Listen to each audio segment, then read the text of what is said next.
Welcome back to the channel. Welcome back to the Chuba Brothers. Today, it's roughly, at least whenever we're filming this, almost the end of December.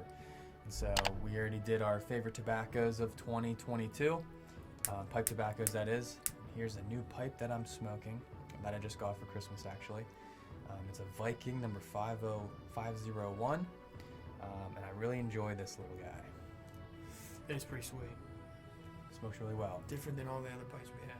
Yes, and so anyways, we're doing our favorite, because this is also, we want to make it like a philosophy channel as well.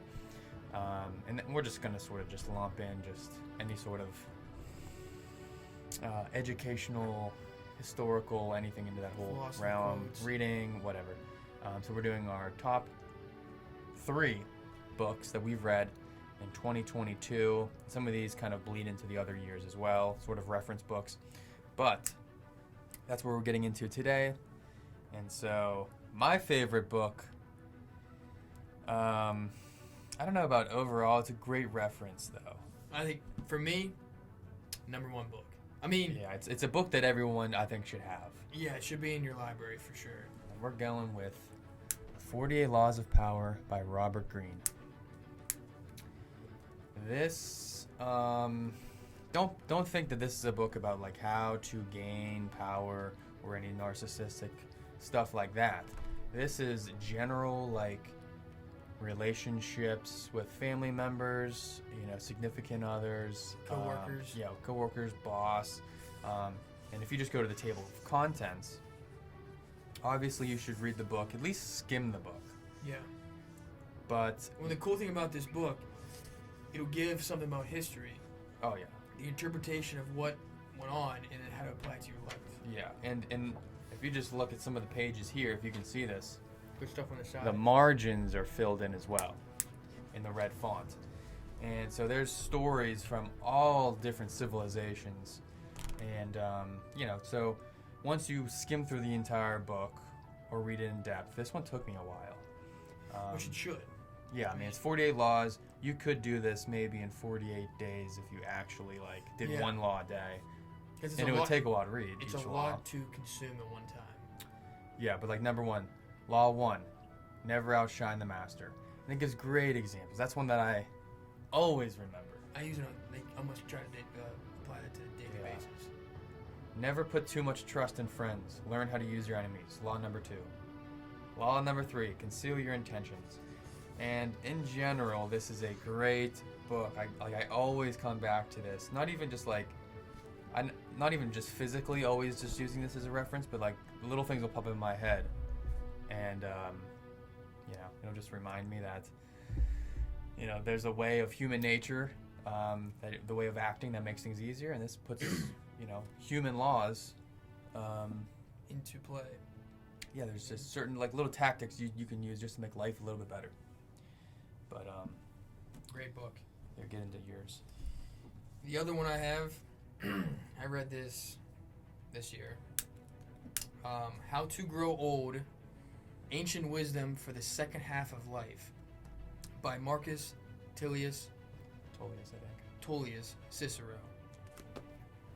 A great Roman statesman. hmm I have not read this book, but It's a quick read. The pages they're not long, so you can probably honestly read this in, I read it in a day. yeah. So this book talks about worried that old age will inevitably mean losing your libido, your health, and your possibility your marbles too. And Cicero talks about that how you can make the second half of your life the best part of all, and why you might discover that reading and gardening are actually more pleasurable than sex ever was. So I don't know. There's one of the quotes from the book. It says, "Where lust rules, there is no place for self-control. If a person indulges in it too much and too long, it plunges the soul into utter darkness." Yeah, and so and this sort of goes into my next book is a lot of Cicero. He was a great philosopher, and I believe as Catholics we believe around that Julius he was Caesar's actually time. in limbo He was one of the virtuous pagans, I believe, that whenever Christ descended into hell, the first layer of hell being limbo to release those that didn't know Christ, essentially. Well, Christ. Cicero was a part of that group of philosophers that were constantly pursuing the truth. And so we have, as Catholics, a great respect for a lot of these Greek and Roman philosophers. Like with Socrates and Socrates, all them were all Aristotle, Plato. They were all in limbo. Yeah. And so this leads me to, this book actually came out, I want to say, it might have actually came out this year. This guy actually has a YouTube channel. Go follow him at The Meaning of Catholic. But City of God versus City of Man, the battles of the church from antiquity to the present. And this is a complete, almost like an encyclopedia with drawings. It's by Timothy Flanders, and he said that on his channel that his wife did a bunch of these drawings. And I'm a visual learner, so this is everything that I read. I have to almost like view it in my head, like on a map. I have to like have a map drawn out in my head. I've lost the drawings here, but yeah. So this basically starts with the Roman Empire up until the present, and going through really the entire traditional Christian struggle, and everything from the conversion of the Roman Empire through Charlemagne, the conversion of the empire under Constantine, the whole way up through the Protestant revolt. Yeah, you have some of these maps here. Not maps, just little charts to really put into perspective the difference between the City of God and the City of Man. And the person who coined that term was St. Augustine, who was living under the Roman Empire, one of the great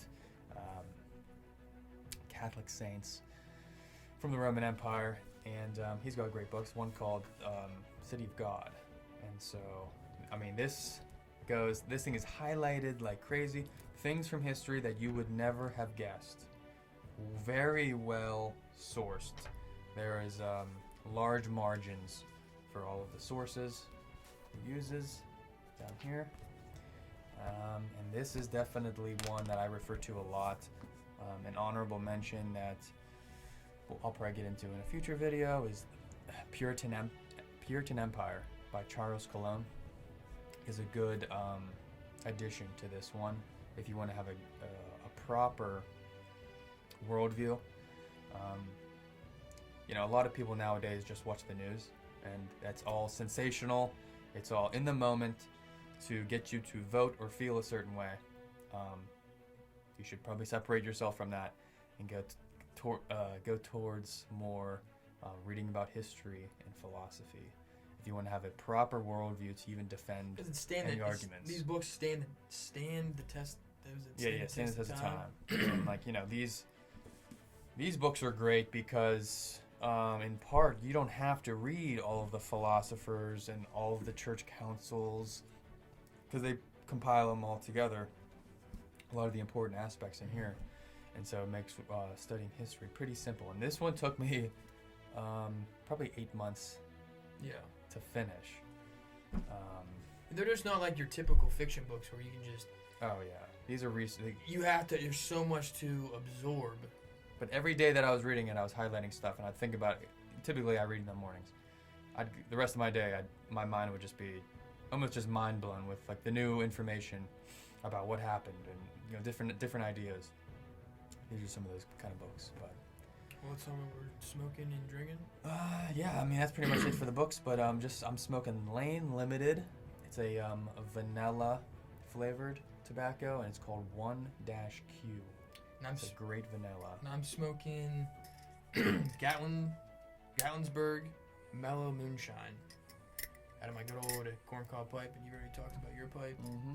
I'm drinking a little bit of some maple mead, maple syrup mead that I made. I just transferred it, so this is sort of like the remains of it. So I'm working on that over in the other room.